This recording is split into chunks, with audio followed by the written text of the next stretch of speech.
प्रथम वर्ष के सभी संस्कृत छात्रों का इस कालांश में स्वागत है। इस समय भर्तृहरि नीति शतकम की मानशौर्य पद्धति, जिसे स्वाभिमान की शिक्षा के रूप में जाना जाता है, उसके श्लोकों का व्याख्यान पाठ चल रहा है। कल के कालांश में मानशौर्य पद्धति के 2 श्लोकों का हमने व्याख्यान किया था। आइए उससे आगे महाकवि भर्तृहरि स्वाभिमान को लेकर क्या कहते हैं जीवन में। बहुत अच्छा श्लोक है। इसमें भी कुत्ते और हाथी के दृष्टांत के माध्यम से जीवन में धैर्य, जो अधैर्य है वो त्याग करके धैर्य अपनाने का संदेश दिया गया है। कि जो श्वान है वह हड़बड़ाहट का, अधैर्य का प्रतीक है, अधीरता का प्रतीक है, निम्न आचरण का प्रतीक है, जबकि हाथी है वह धीरता का एक महान संदेश देता है। क्या है श्लोक में देखें। ये वसंत तिल का छंद में है श्लोक। इसको इस तरह से पढ़ेंगे। लांगूल चालन मधश्चरणावपातम भूमौ निपत्य वदनोदर दर्शनञ्च श्वापिण्डदस्य कुरुते गजपुङ्गवस्तु धीरं विलोकयति चाटुशतैश्च भुङ्क्ते।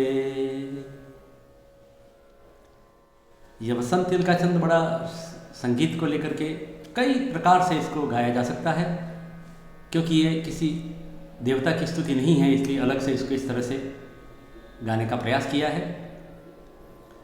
उक्ता वसंत तिलकात भजा जगौगह, तभ जाज तगण भगण जगण जगण, और अंत में 2 गुरु। इस तरह से 4 गण हो गए, 4 तिया 12 और 2 गुरु, 12 और 2 14। प्रत्येक पंक्ति में 14-14 अक्षर इस गण पंक्ति में, कि तगण भगण 2 जगण और 2 गुरु। इस तरह से ये वसंत तिल का छंद है। बड़ा श्रुति मधुर छंद है। बहुत सारे जो स्तोत्र हैं वो वसंत तिल का छंद में ही रचे गए हैं। तो अब देखें, इस श्लोक में महाकवि भर्तृहरि कहते हैं लांगूल चालनम अधश्चरणावपातम। श्वान की स्थिति बताइए। 2 पंक्तियों में श्वान की, 2 पंक्तियों में हाथी की स्थिति बताइए। कि देखिए, श्वान कुत्ता क्या करता है। एक रोटी के टुकड़े के लिए लांगुल चालनम, लांगुल चलाता है। लांगुल यदि पूंछ, लगातार अपनी पूंछ चलाता है, थकता नहीं है। और क्या करता है, चालनम के बाद देखें अधश्चरणावपातम, अधः नीचे धरती में, धरती पर अपने चरणों में, हमारे चरणों में गिर जाता है। पूंछ हिलाता है, धरती पैरों में गिर जाता है। और क्या करता है, भूमौ, देखो भूमि शब्द में सप्तमी एकवचन भूमौ, भूमि पर, धरती पर निपत्य, निपत लेप, निपत्य गिर करके वदनोदर दर्शनम च, वदन और उदर को दिखाता है। उसका लांगुल चलाना, पैरों में नीचे गिरना, धरती पर गिर करके मुंह और पेट दिखाना, दर्शनम च, दर्शनंच दिखाता है। कौन, श्वा। तीसरी पंक्ति में देखें, श्वा, श्वान कुत्ता। पिंडदस्य कुरुते, यहाँ पिंडदस्य, ये पिंडस्य लिखा है, टंकण दोष है, मूल शब्द है पिंडदस्य। पिंडदस्य कुरुते श्वा। श्वान किस लिए करता है ये सब, एक रोटी के टुकड़े के लिए, एक छोटे से टुकड़े के लिए। मालिक कुछ खिला दे, चाहे 2 बिस्किट खिला दे, उसके लिए तो करता है। यहाँ पहले जो श्वान के माध्यम से निम्न वृत्ति है, एक ऐसा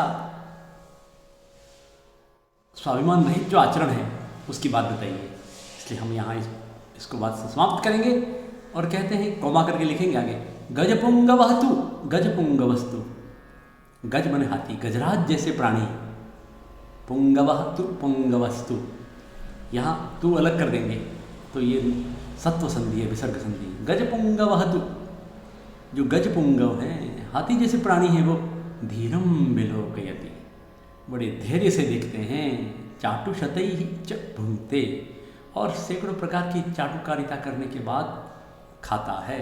कौन, गजपुंगव, हाथी जैसे प्राणी।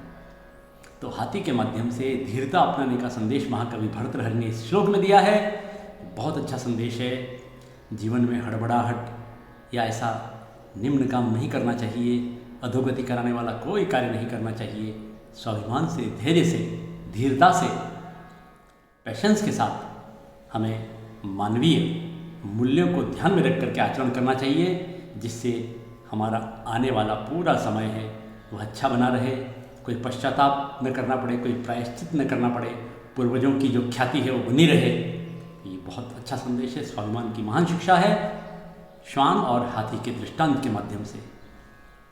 श्लोक का हम अन्वय देखते हैं, जो संस्कृत के सूझी उपासकों के लिए, छात्रों के लिए यहाँ मेरे द्वारा तैयार किया गया है। मेरे अपने नोट्स से हैं, मैंने स्वयं चाणक्य फ़ॉन्ट में टाइप किए हैं। अन्वय वैसा जैसा बताया वैसा ही है, फलक पर दिख रहा है आपको। आप इसे रोक करके नोट करें, आगे बढ़ते जाएं। शब्दार्थ, शब्दार्थ बहुत आवश्यक है। बार बार शब्दार्थ देखने से क्या होता है, शब्दावली बढ़ती है हमारी। हम शब्द देखेंगे, उसका अर्थ समझेंगे, उनको वापरेंगे, व्यवहार करेंगे, दूसरे को सुनाएंगे, स्वयं बोलेंगे, तो हमारी वोकैबुलरी बढ़ती जाएगी।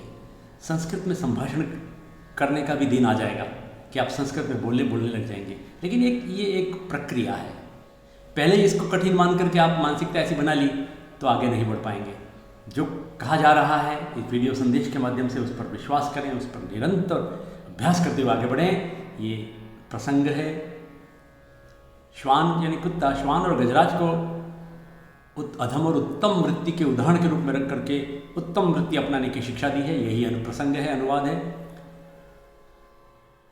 और इसको आपके लिए रोका जा रहा है। आप थोड़ी थोड़ी देर के लिए दिखाने का तात्पर्य है कि आप ई कंटेंट के रूप में इसे देखें, नोट करें। ये यहाँ का व्याकरण निपत्य, नीपत, लेप जैसा आपको बताया गया है। वदनोदर, देखिए वदन माने मुख, उदर यानी पेट, वदनोदर गुण संधि भी हुई है और षष्ठी तत्पुरुष भी है। वदनम च उदरम च, ये तो द्वंद्व हो गया। और फिर वदनोदर तयोः दर्शनम वदनोदरयोः इति। और गजपुंगवः, तो ये बता दिया, वसंत का छंद है, श्रुति मधुर छंद है, बहुत अच्छा श्लोक है। अगला 29वां श्लोक, नीतिशतकम, महाकवि भर्तृहरि की महान रचना। संसार में जन्म और मृत्यु क्रमिक है, आना जाना। इसका जन्म होता है, उसकी मृत्यु होती है, मरने के बाद फिर जन्म होता है। तो पुनर्जन्म की मान्यता को पुष्ट करने वाला ऐसे श्लोक क्या कहता है? पर्सनैलिटी डेवलपमेंट के लिए, मानवीय जीवन को यूं ही नहीं गवा देने का महान संदेश देने वाला श्लोक अनुष्टुप छंद में है। मेरे साथ आप गाएं सबसे पहले। परिवर्तिनी संसारे मृतः को वा न जायते, सजातो येन जातेन याति वंशः समुन्नतिम। भर्तृहरि क्या कहते हैं? ये संसार परिवर्तनशील है, तो इस अस्मिन् परिवर्तिनी संसार है, इस परिवर्तनशील संसार में कह मृतः कह न जायते। वा का मतलब अथवा, कौन जन्म नहीं लेता है और कौन नहीं मरता है? सबका जन्म होता है, सब मरते हैं, जो आएगा वो जाएगा। कौन नहीं जन्म लेता है? किसका जन्म नहीं होता है? कौन मृत्यु को प्राप्त नहीं होता है? संसार परिवर्तनशील है। तो फिर जन्मा कौन है? उसका उत्तर दूसरी पंक्ति में देखते हैं। सजातः, जातः जातो हो गया, उसको जातः, वही जन्मा है। जन्म तो उसी का श्रेष्ठ है। ये न जाते न यस्य जन्मेन, जिसके जन्म से याति इति गच्छति, जाता है, वंश, वंश उन्नति को जाता है, उन्नति को प्राप्त होता है। यदि व्यक्ति के जन्म से परिवार तरक्की करे, उसका वंश प्रतिष्ठा को प्राप्त हो, वह उन्नति अभ्युदय को प्राप्त हो, तो ही व्यक्ति का जन्म लेना, उसका जन्म श्रेष्ठ है। जन्म तो श्वान का भी होता है, पशु का भी होता है, लेकिन प्रज्ञाहीन पशु, देखें, प्रज्ञावान मनुष्य और प्रज्ञाहीन पशु। आप मनुष्य और पशु में अंतर, एक कुत्ते को देख करके देख सकते हैं कि उसकी सड़क पर मर जाता है तो भी कहते हैं कि कुत्ते की मौत मरना एक मुहावरा या कहावत बन जाती है। कुत्ते की मौत कि सड़क पर चिपक जाता है, उसकी त्वचा सड़क पर चिपक जाती है, कोई उठाने वाला नहीं है, उसका कोई मोल ही नहीं, कोई भाव ही नहीं है। तो यहाँ मेरे कहने का आशय है कि जन्म तो एक कुत्ते का भी होता है, फिर मनुष्य का जन्म बड़े मकसद से होता है, बड़े उद्देश्य से होता है। इस जन्म को हमें यूं ही नहीं मान लेना चाहिए, सामान्य जन्म नहीं मानना चाहिए। इस जन्म में आकर के कोई महान कार्य करो, कोई महान अभ्युदय उन्नति करो, धर्म अर्थ काम के द्वारा मोक्ष का जो मार्ग है उसको खोल देना चाहिए हमें।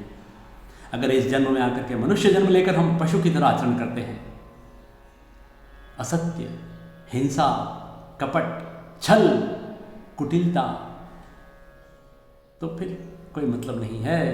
हमारे जन्म से हमारा परिवार संकट में पड़ जाए, हम स्वयं तो पड़े, परिवार को भी ले डूबे, क्या मतलब है?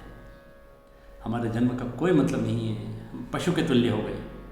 अरे जन्म, व्यक्ति का जन्म हो और वो अच्छा काम करे और परिवार की तरक्की हो, परिवार अभ्युदय को प्राप्त करे, उन्नति की प्राप्त करे, तो वो श्रेष्ठ है।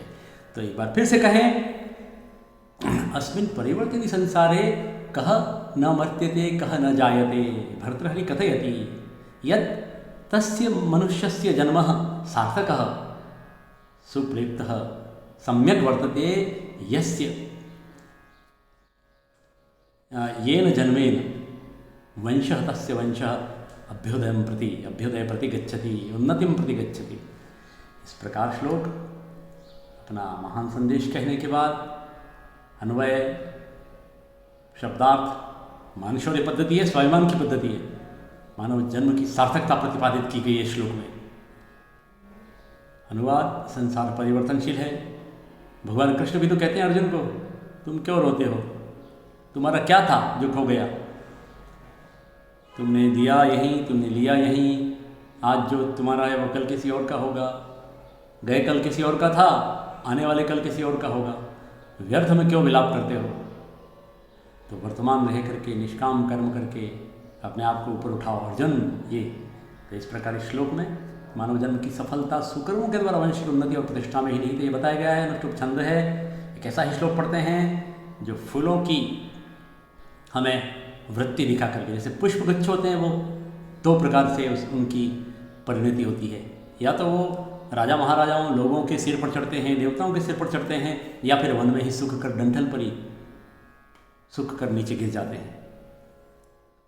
आइए सबसे पहले इसका पाठ करें। स्वाभिमान की शिक्षा देने वाली इस पद्धति, क्या ये श्लोक है, कुसुमस्तबकस्यैव द्वयी वृत्तिर्मनस्विनः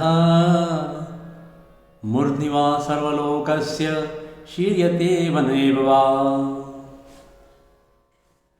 कुसुमस्तबकस्य, कुसुम स्तबकस्य, देखो कुसुम माने पुष्प, फूल, स्तबक यानी गुच्छ, पुष्प गुच्छ की, इव स्तबकस्य, इव स्तबकस्यैव, ये गुण संधि हुई है, स्तबक यानी गुच्छ, तो स्तबकस्य गुच्छ की, इव तरह, द्वयी दो प्रकार की वृत्ति होती है, किनकी, मनस्वियों की, मनस्वियों की, धीर पुरुषों की, विवेकी पुरुषों की, साधकों की, तपस्वियों की जो वृत्ति होती है वो फूलों के गुच्छों की तरह होती है, दो प्रकार की होती है।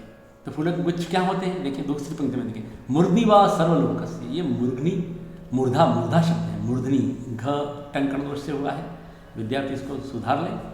मूर्धनि वा सर्वलोकस्य, या तो सभी लोगों के मूर्धा, सिर पर चढ़ता है फूल, देखो परोपकार में अपने आप को लगाता है, या फिर शीर्यते वन एव वा, अथवा वने शीर्यते, वन में ही नष्ट हो जाता है, सूख करके गिर जाता है वहीं पर। तो यह परोपकार दिखाया है। पुष्प की वृत्ति, पुष्प दूसरों के काम आता है, दूसरों के लोगों पर, दूसरे लोगों के माथे पर चढ़ता है, स्वयं उसका उपभोग नहीं करता है, स्वयं करता भी है तो वन में ही वहीं पर सूख करके नष्ट हो जाता है। ठीक फूलों की गुच्छों की जो स्थिति है वही उसी स्थिति मनस्वियों की होती है, धीर पुरुषों की होती है। या तो वो अपने जीवन को परोपकार में लगा करके उसको व्यतीत करते हैं, दूसरों का उपकार करना।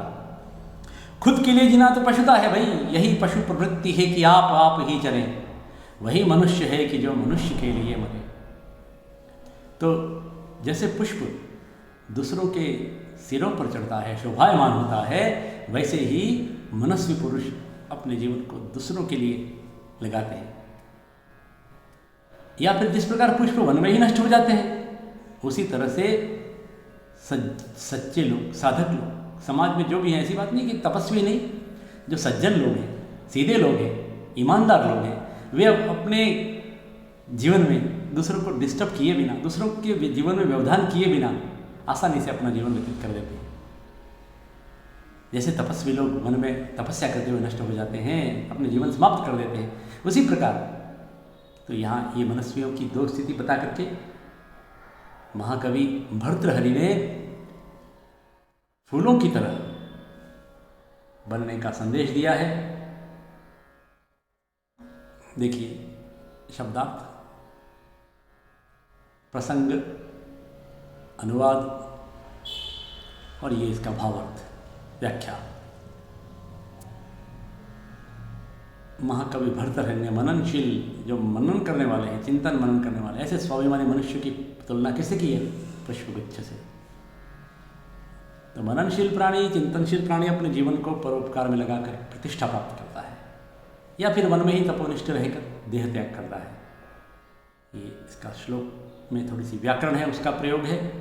जैसे वृत्ति ही शब्द है तो वृत्ति में 3 प्रत्यय से वृत्ति बनता है, ये है, ये कहने का भाव है। अनुष्टुप छंद की बताया। और इस तरह एक और श्लोक पढ़ेंगे हम आज, 31वां श्लोक देखेंगे। महाकवि भर्तृहरि ने इस श्लोक में ये बताया है कि इस श्लोक के संदर्भ में हम कहेंगे आकाश में कितने ग्रह हैं? बहुत सारे ग्रह हैं, ग्रह नक्षत्र हैं। 2 प्रधान हैं, एक दिन का स्वामी सूर्य और एक रात का चंद्रमा। तो इन दोनों को ही ग्रास बनाता है कौन? राहु। यह हमारी सांस्कृतिक धार्मिक मान्यता है कि सूर्य ग्रहण और चंद्र ग्रहण जो होता है उसमें राहु नामक दैत्य है, वो निवाला बनाता है। किसको? सूर्य और चंद्र को। सूर्य ग्रहण पर सूर्य को, चंद्र ग्रहण पर चंद्र को। सूर्य ग्रहण अमावस्या पर होता है, चंद्र ग्रहण पूर्णिमा पर होता है, ये पता है ही। वैज्ञानिक मान्यता यह है कि तीनों जो हैं पिंड एक सिर में होते हैं, तो छाया जब पड़ती है, पृथ्वी की छाया जब बीच में अगर पृथ्वी आ जाए या बीच में चंद्रमा आ जाए तो बिल्कुल है पृथ्वी की छाया सूर्य पर पड़ेगी और चंद्रमा की छाया भी सूर्य पर पड़ेगी। तो वो दोनों ग्रह जैसे ग्रहण, उन पर ग्रहण लग जाता है कुछ अवधि तक। बिल्कुल आज के इस वैज्ञानिक युग में एक परिधि में, एक सीध में आने से वो ग्रहण होना, किंतु इससे परे हमारे ऋषि मुनि ने इसको नैतिकता से जोड़ा है कि सूर्य ग्रहण और चंद्र ग्रहण एक विशेष राहु नामक दैत्य के कारण ये होता है। राहु सूर्य के पीछे पड़ा है, चंद्र के पीछे पड़ा है, क्योंकि वो पराक्रमी है। अन्य तारे गगनमंडल में हैं, लेकिन कभी ऐसा सुना है कि राहु उनको अपना ग्रास बनाता है? नहीं बनाता है। जो विशेष चमकदार होते हैं, जो विशेष एक्स्ट्रा ऑर्डिनरी है समाज में, लोग उनके पीछे पड़ेंगे। इसलिए उनसे डर करके हमें अपना पराक्रम नहीं छोड़ देना चाहिए, ये संदेश है। देखें श्लोक क्या है।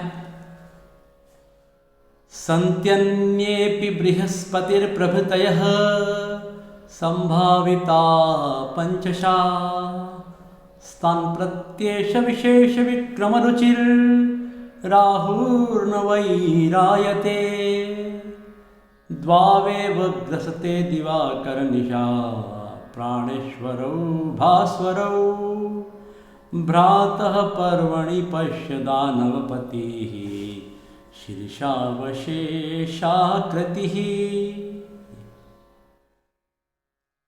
भ्रातः संबोधन है, भ्रात, यहाँ से शुरू किया श्लोक। चौथी पंक्ति के इस पंक्ति को ध्यान रखें, केंद्र में रखकर श्लोक को देखेंगे कि हे भाइयों, हे भाई देखो, ये उपदेश दे रहे हैं। नीतीश तक भर्तृहरि ने उपदेश दिया सामान्य लोगों, अरे भाई लोगों, अरे भाइयों देखो, पर्वणि, एक पर्व पर, पर्व कौन सा? एक तो पूर्णिमा और एक अमावस्या।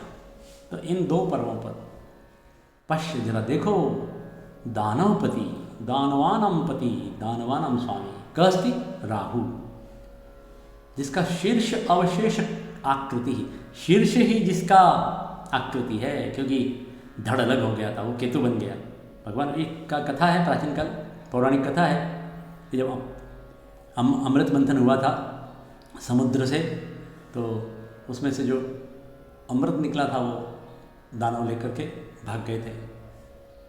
तो भगवान विष्णु ने पीछा किया और जब उसका सिर विच्छेद किया उससे पहले उसने राहु ने एक घूंट पी लिया था अमृत का, तो सिर तो अलग हो गया लेकिन वो अमर हो गया। राहु सद्वृत्तियों के पीछे पड़ा रहता है। सत्य जो मूल्य हैं उनके पीछे पड़ता है, उनको परेशान करना, ये एक मान्यता है। तो सिर जिसका शेष है ऐसा राहु अमावस्या पर और पूर्णिमा पर क्रमशः सूर्य और चंद्र को क्या करता है?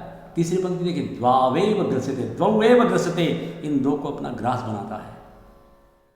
दिवाकर निशा प्राणेश्वर भास्वर, एक तो दिवाकर और एक निशा प्राणेश्वर। निशा प्राणेश्वर इन सूर्य और चंद्र को, इन चमकदार, इन चमकते हुए दो ग्रहों को अपना निशाना बनाता है। अब पहले पंक्ति से देखेंगे, संति अन्येपि बृहस्पति प्रभृतयः, आकाशे बृहस्पति प्रभृतयः संभाविता पंचशा अन्येपि ग्रहाः सन्ति। संति अन्येपि, अन्ये संति, बहुत सारे ग्रह हैं। बृहस्पति का नाम ले लिया। देखिए भरतरी ने, आप इसको बृहस्पति को हम क्या कहते हैं? जुपिटर, गुरु। आकाश में सबसे बड़ा तारा गुरु है, बृहस्पति है। तो बृहस्पति आदि, प्रभृति मैंने आदि, संभावित 5-6 बड़े बड़े ग्रह हैं, सूर्य चंद्र से बड़े हैं, दूर हैं।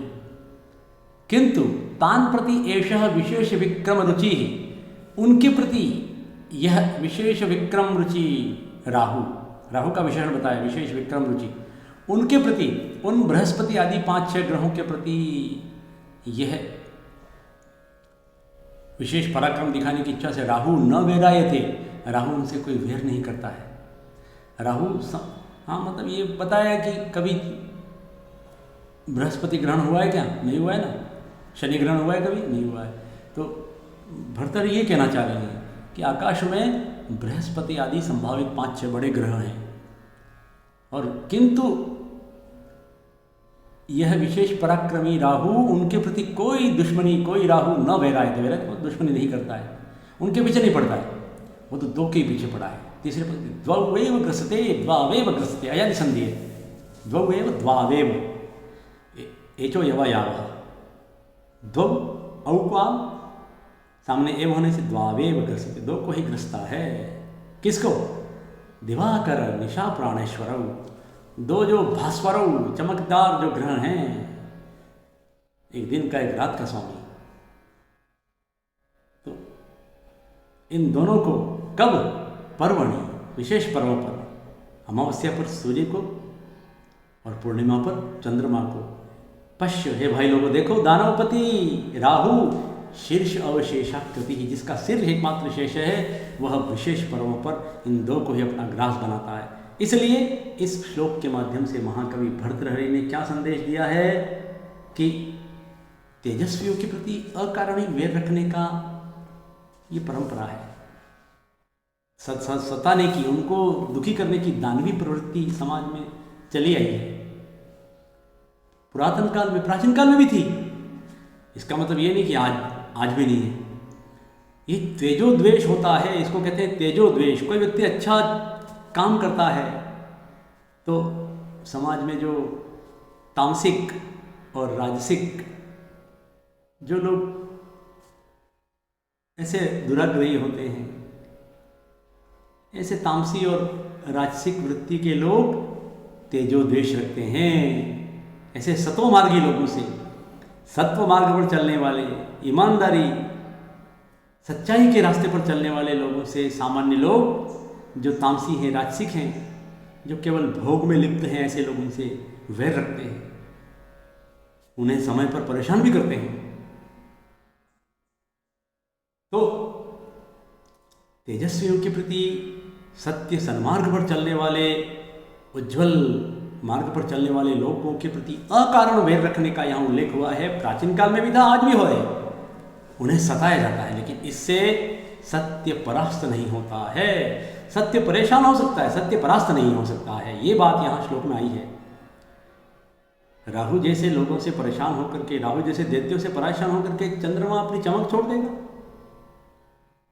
सूर्य अपनी चमक छोड़ देगा? नहीं, वो तो चलते रहते हैं। लोगों को सुख और दुख की में नियत रखने का संदेश देते हुए, तो इस प्रकार इस श्लोक में बहुत शानदार, बहुत अच्छा संदेश दिया है। ये अनुवाद आपके लिए मैं दिखा रहा हूँ फलक पर, ये भावार्थ भी दिखाया जा रहा है, आप इसको नोट करें। और ये विशेष में क्या बात है इसी श्लोक में, तो समुद्र मंथन के पौराणिक दृष्टांत से भर्तृहरि महाकवि ने यह सिद्ध किया है कि पराक्रमी व्यक्ति समान पराक्रमियों के साथ ही टक्कर लेते हैं। वे अपने से कमज़ोर पर प्रहार करना अपमान प्रतिष्ठा के विरुद्ध समझते हैं। श्लोक में राहु की प्रशंसा की गई है कि बचे हुए सिर वाला होकर भी वो सूर्य और चंद्र के प्रति वैरभाव रखता है। पराक्रमियों का ऐसा ही स्वभाव होता है। यहाँ थोड़ा सा पराक्रमी क्या विशेष पराक्रम रखना, लेकिन राहु की प्रशंसा तो नहीं है।